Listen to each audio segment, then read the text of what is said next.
This is Richard DeYoung. He was born September 22nd, 1944. He served in the Air Force during Vietnam. He achieved the rank of Airman Second Class.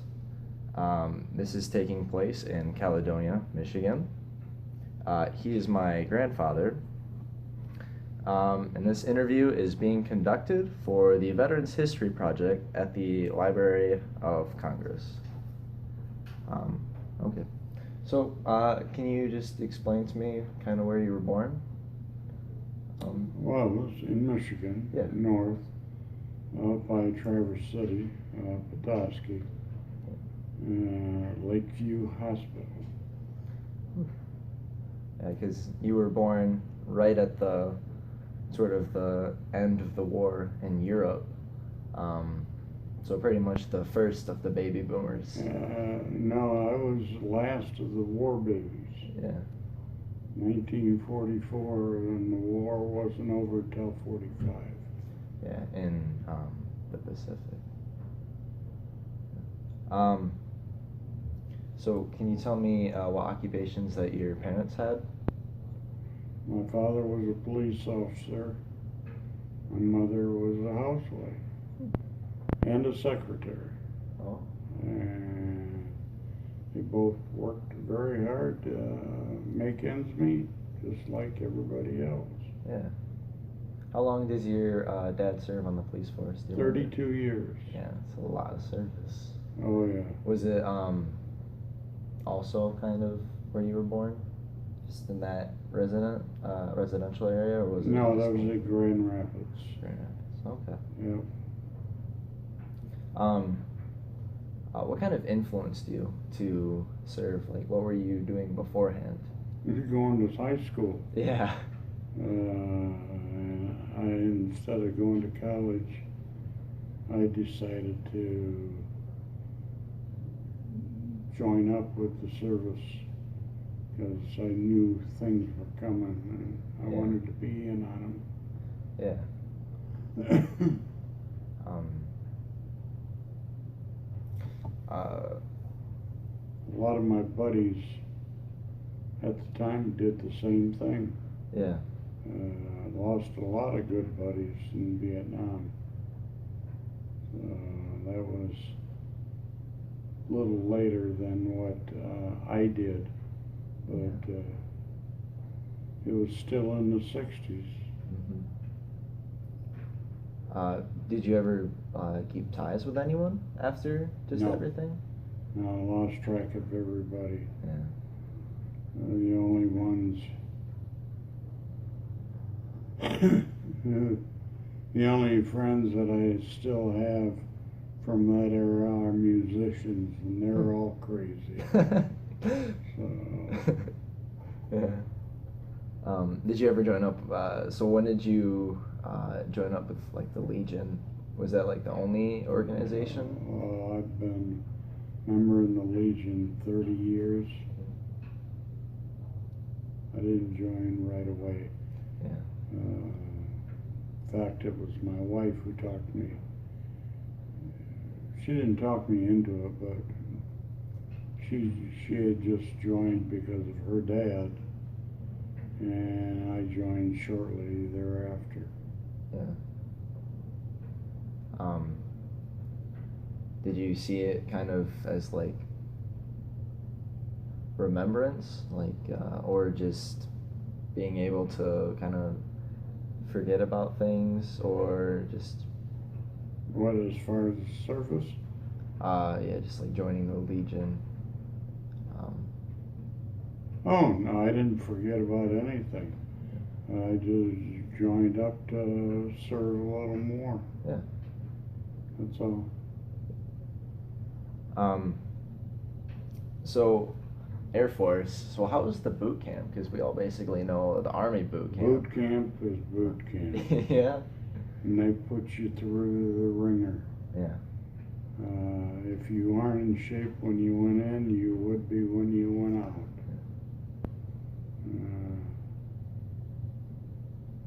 I gained Probably about 20, 25 pounds when I went from high school to boot camp, because I was a tall, skinny drink of water, unlike now. So. See where I get that from then. Oh yeah, definitely. Yeah. So did you have any specialized training, or was it just boot camp? Oh, it was, like I said, it was on what they called a computer back then. It was a UNIVAC RAMAC 1040 remote, and they trained us on that, and they trained me in a few other areas that I had special knowledge of to handle, because it was sensitive equipment when I got to my final post. Yeah. Yeah, it was those machines that took up just whole rooms, and now everything. Oh yeah. With the smartphones that fit in our pockets, it's crazy. Yeah. That card or whatever it is, that would do more than what we had at the time. Of course, I went to Palm Beach University to learn more about computers, and Creighton University to improve my language skills somewhat. Like Asian? Like just the variety of Asian languages? Or was there like a specific... No, English. English. English.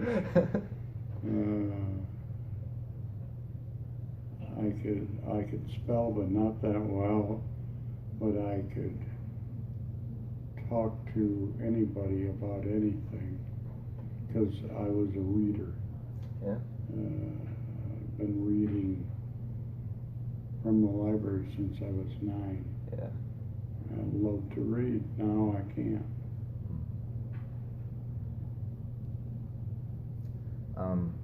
So how kind of quick did you adapt to military life? Did you keep any contact with your folks? Or, because what you did was kind of top secret, so I imagine that you just said your goodbyes and then you went off. Well, I could contact them or anybody else I wanted to. I just couldn't talk about some of the equipment I was handling. Yeah. That's all. No biggie. That's cool. And now it'd be hilarious.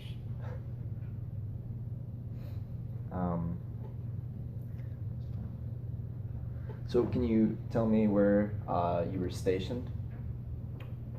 Final station was Omaha, Nebraska, Offutt Air Force Base, SAC headquarters.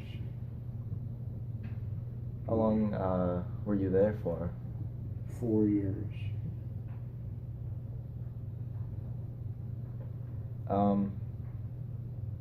Do you have anything, I guess, just memorable that you remember while at camp, just over the current events? Because when you were deployed, the Vietnam conflict was just getting underway under Johnson. Yeah, I was in the day room playing ping pong the day Kennedy was assassinated. And you don't forget where you are when something like that happens. Were you, so you were stationed at Omaha? Offutt. Or Offutt. Okay, so in Texas? No, Oh, that's Nebraska. Oh, okay. Yeah, so I was gonna say, if you were closer, that would be a shock. But so did you hear it from radio? Yeah, it came right over the TV. Yeah. We had a TV on the news channel. What was at the time considered a news channel, and everybody just stopped what they were doing. Yeah.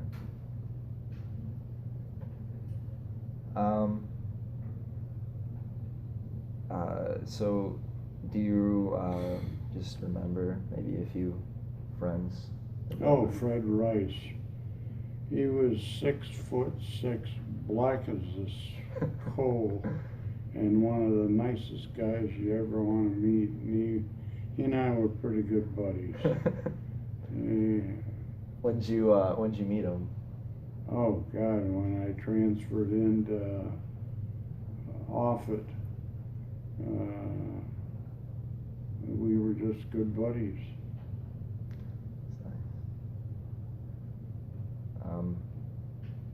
So you just stayed in touch with your folks back here? Was it just by like mail, or? Oh, no, we had a phone in barracks, and you could always get on that and call. Did you see a lot of guys do that? Oh yeah, yeah. No, we were all young punks. Yeah. And we were all away from home for the first time. And it was an unsettling experience at times because you never knew what was going to happen or where you were going, because you were not at what I would call a permanent station. It was TDY, temporary duty, and they could ship you out the next day if they wanted to. Yeah.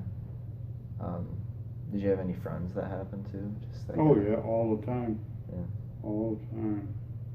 Except Fred. Fred was immovable. He wasn't going anywhere. I think it was because of his mass. Yeah. Oh boy, he's a big dude. Yeah. So what kind of like moving did you have to do then? You put your stuff in a duffel bag and leave. Yeah. That was it. Were they allowed to contact their family about it? Or? Oh sure. Yeah. Oh yeah, not a problem. Unless you had orders to the effect that you couldn't tell any, but that was not even rare. That was once in a great while. Yeah. And then when it was just over things like you talked about that you couldn't disclose at the right. time. Yeah. So after you got done serving in '68, was there any huge highlight that you like vastly recall over just the start of the war? I wish I could say end, but no, that was just the start. Yeah. I had a good friend that was a radio DJ, Todd Chase, and I'd go down and we'd play around the station, and I'd do voice sound effects. And he'd work with me, and he tried to get me into the basics of radio, because he went to, I believe it was Brown University, and I had a good time. Yeah. I had a good time. Yeah. So did you ever stick to anything on the radio for a few years and then? No, well, when I came back to Grand Rapids, I went to WGRD and WLAV, but nothing came of it, so. Yeah. No biggie. So when did you join up with the local Legion? Oh, 30 years ago, 31. Yeah. So just how were you, what would you just describe your condition when you came back home from just being stationed? Being a civilian, Yeah. I was ready to get a job and start making some money. Yeah. The service, we got $96 a month. which was not a whole lot of stretch. But I had went to work for a gas station just to have money in my pocket. Yeah. And I took the civil service exam and was ready to go to work for the county, but instead I went to work for the sheriff's department. Oh. I was a sheriff for a couple of years until I found I didn't care for it. Yeah. Yeah. Was there just a reason why you only chose to serve 5 years? Yeah, I didn't like it. Yeah. It was enough. Could you? My uncle was a brigadier general. Oh wow. Who would have been your second cousin. Yeah, he was Uncle. I called him Uncle George. He was a cool dude. Yeah. Especially with all that silver on his lapel. Yeah. He didn't give me any special treatment. Oh. He did get me to go on a T-33 trainer as a jet. So it was relatively very new at the time. Captain Pratt just told me, "Boy, don't you puke in my machine." And he took me up and did a few. I loved it. Yeah. It was like the best roller coaster you could have. Yeah. So. So what other airplanes did you work with? Oh God. You name it, from Hueys, helicopters, to U-3Bs, to KC-135s, to C-130s, to you name it. Gooney Birds. We still had Gooney Birds then, which they sit like this, and then you level it out.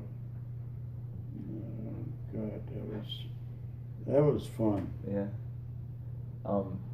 If you had to pick a favorite of working with a certain aircraft, do you have one? Oh, I loved riding the harness on a Huey. Yeah. Yeah, the doors open. Yeah. And you're strapped in. Yeah, that was fun. Yeah. Oh yeah. So when you would just do like flybys, you just do it around the base then? Yeah, training base. Yeah. Yeah. Did you ever remember any like special maneuvers or moments that kind of occurred, like get you to go through? I know I was going to change my MOS, which is the line of work you're in. Yeah. And found out I had to go through parachute training. Oh. And I went through enough to go one-time static line. And I said, that's enough for me. Yeah. I think they did things different back then. Yeah.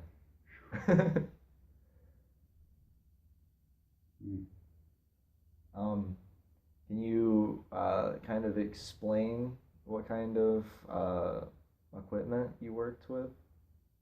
Electronic. Yeah. That's all that you can disclose? That's all I ever talked about. Yeah. Yeah.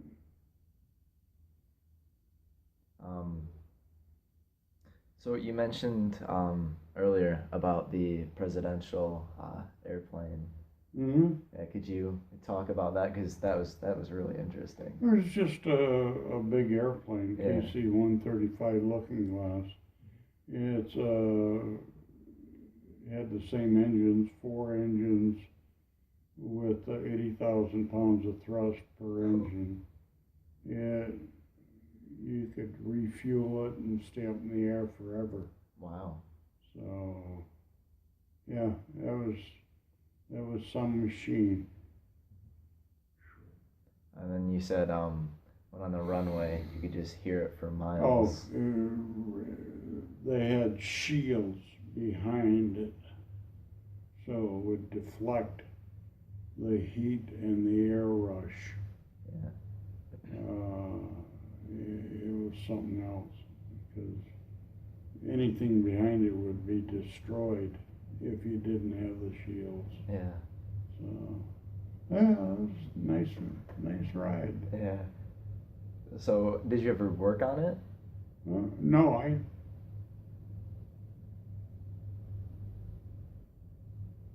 was on and off.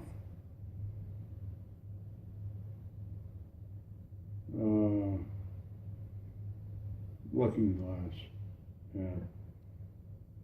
So, did you ever get to see or meet the president? No.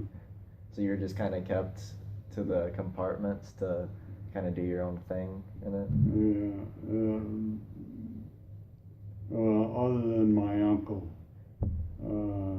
Inspector General Kurt LeMay, was the only other person of big rank that I got to meet. How was your experience with him? Keep your mouth shut. That's all it was? Yep. Then you'll be safe.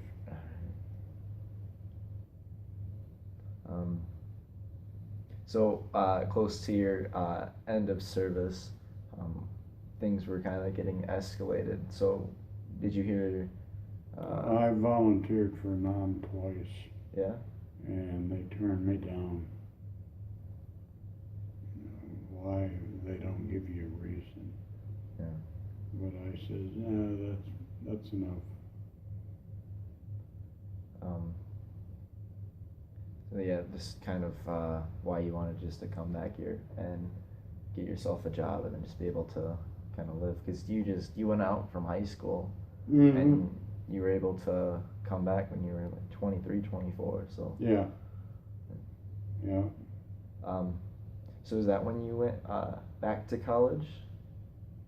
Oh no, it's been off and on for years. Yeah.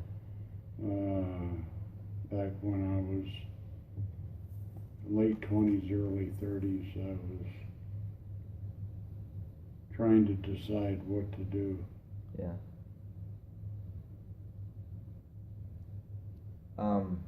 So back to just about the Air Force. Did you ever? So you did pilot on your own, or? No, I took lessons. I started taking lessons to be able to get my flight license, but just didn't work out. Didn't feel right. So I says that's enough and gone. So you just stayed kind of just as say like an engineer, maybe? An engineer. Or whatever you worked with, communications devices.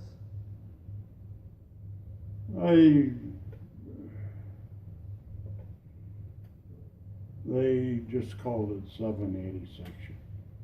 They didn't have any other name for it. Yeah.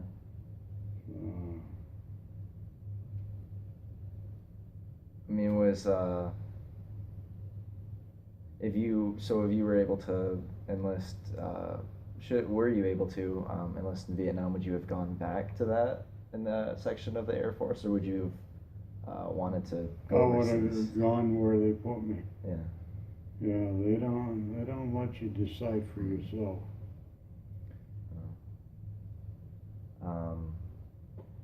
So you got the Sharpshooter award. Yeah, most everybody did. Yeah, kind of like a participation award. No, you had to do it on your own. Yeah. But there were people like my father-in-law. He was a distinguished shooter, which is the highest rate you can get in the service. Wow. He Was he in active duty then? Oh yeah, yeah. He was Remagen, where the Germans captured him, and they marched him back to their prison camp, and he wasn't wounded or anything. And one of the German officers says, "You've not been shot?"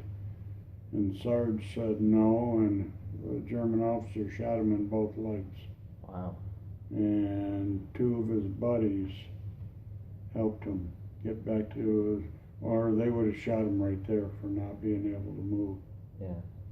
Oh yeah, Sarge was the real soldier. Oh yeah.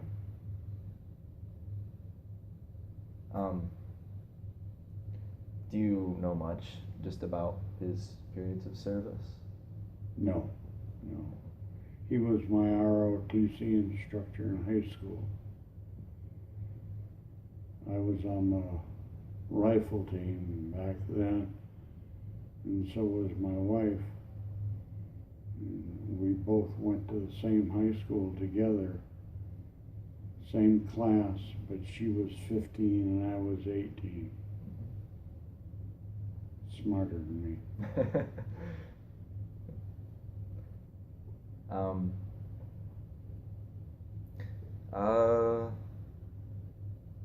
So did you still enjoy the planes and everything else? Oh yeah, I love to Computers? fly. Yeah.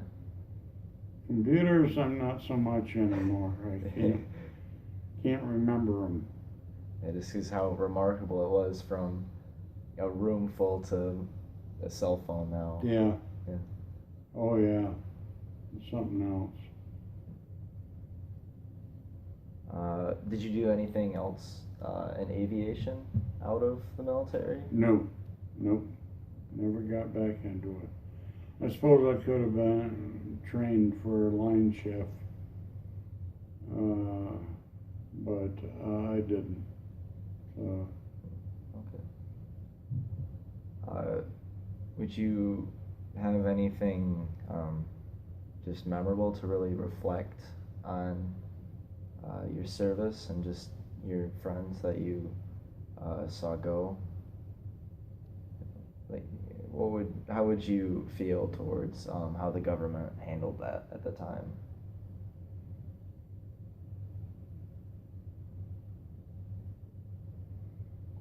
Government didn't handle it.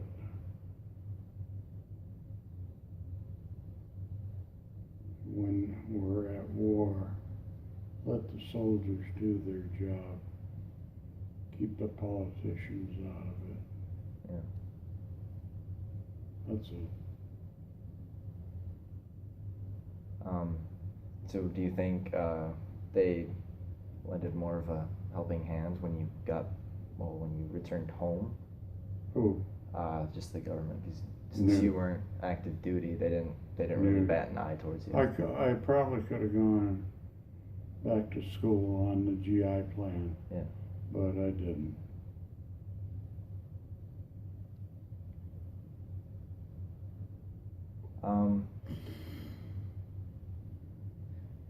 Was there a distinct reason why you wanted to join the Legion? My wife was a member. Yeah. So I said, well, I might as well join too.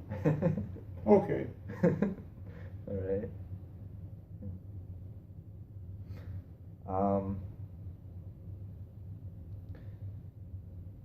So, just looking back, would you have changed any decision you made about enlisting?